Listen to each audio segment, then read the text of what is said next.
بازم شب شد و شهر خوابید، من موندم و این خیابون هنوز عطرت مونده اینجا، ولی دیگه نیستی کنارم. هرچی از تو جا مونده بود ریختم توی یه چمدون، گفتم این دفعه میرم بدون این که برگردم. یه چیزی توی من عوض شد از وقتی رفتی بی خبر، دیگه نمیترسم از تنهایی، دیگه نمیخوامت بیشتر.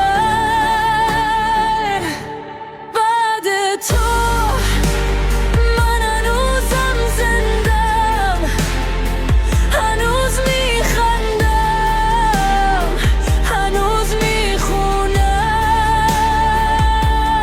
بعد تو این شهر مال منه، دیگه تو رو توی خوابم نمیبینم.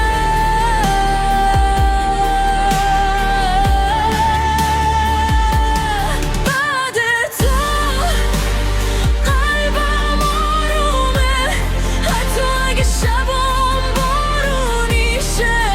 توی خاطرایی که میگذره من همون آدم قبل نیستم. عکساتو پاک نکردم ولی دیگه نگاه نمی کنم.